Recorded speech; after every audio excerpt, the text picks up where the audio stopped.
got a Chanel Reissue in 227.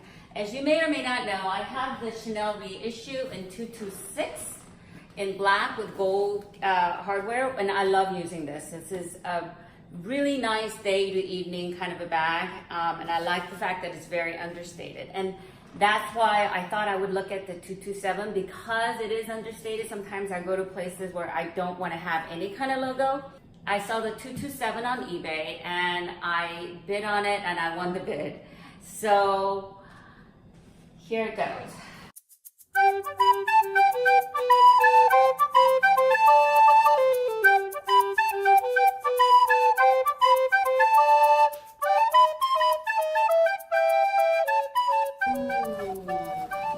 So, and if I cut this off, then I keep it, right? So it doesn't, I don't know. I thought this came with a dust bag too, but it's, oh, here's a dust bag. So here's the Chanel dust bag that this came with. This is it, yeah. So this is a Chanel dust bag that this comes with. And it's really flattened out, much more so than my black one was. Oh my goodness. So, you know, this is what they need by, I guess, reissue being able to be flattened and used. The inside has the authenticity sticker. Yep, authenticity sticker. There's some scratches inside. Anyway, it's a bronze color. What do you guys think? Should I keep it? I have the 227, and like I said, I have the 226 from before, and here's a comparison of how they look. Thought maybe I show you about the same place. Like that. I'm tippy-toeing so you can see. And you know, once I put my stuff in, it does stand up. It's not tipping over, so that's good. I think the color is good. The only thing that sort of bugs me is this little dot, and I don't know if I'm being too picky. I'm probably being too picky.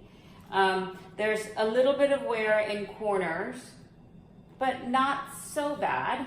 And the back looks good. For me, that's a nice thing about buying a used item, is especially because I don't worry as much because I got a better price, and you know, I didn't pay over $5,000 for this, and it is, I feel like I could use it without worrying about, you know, making a little tiny scratch, because it has scratches and wears. I like the size of it. I feel like I don't have to downsize at all.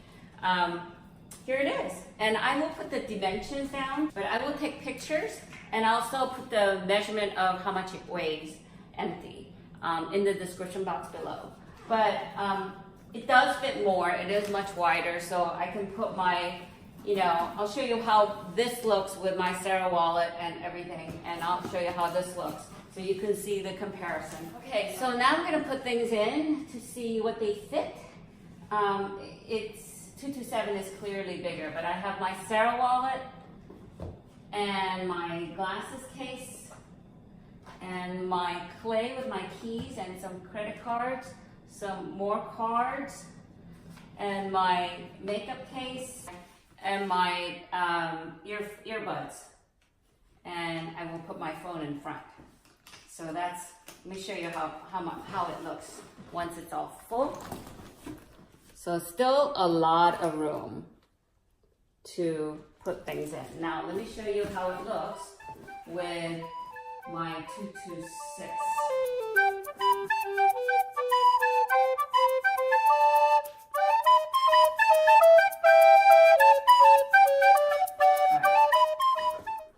So here's what it looks like. Much less room on top. I still have a little room, but I don't like to stuff things. Now, when I put my organizer, Sumogo organizer, this becomes much smaller. So it fits. I didn't know, what do you guys think? Am I crazy to try to want the 227 when I have the jumbo and 226? Is this redundant? Guys, let me know. Okay guys, I've been sort of playing around with this bag for a little bit, and I think it's a really functional bag. I think the size is great. I'm not sure that I'm in love with the bag. I got it because it was a fantastic price, and it's a really functional everyday bag, I thought, and I still think so. It is used, so it does have some wear, and the fact that it doesn't stand up when I put it down, and my 226 does, and this one doesn't, and I know that that's not a flaw, because a lot of the 226 are meant to, or reissues are meant to be squished, and this came kind of squished down. So I'm not sure that it will ever, maybe it can stand up with some training. But I know that when I got my black reissue 226, that pretty much stood from the very beginning, and this one doesn't. That's okay. But anyway, I hope the comparison between 226 and 227 reissue was helpful. And like I said, I'll put the description of dimensions down below, including the weight. I think this is a really good everyday bag. I am not in love with it, and so I'm kind of grappling with whether this is something that I return back to the eBay seller, which they do accept returns, which is why I bought it from them in the first place. And anyway, so that's it. I hope this was helpful. And if you like this video, please give this a thumbs up. And if you haven't subscribed already, I would love it if you would subscribe and join my YouTube family. And click the bell notification so that you will be alerted when I upload more videos. Okay, bye.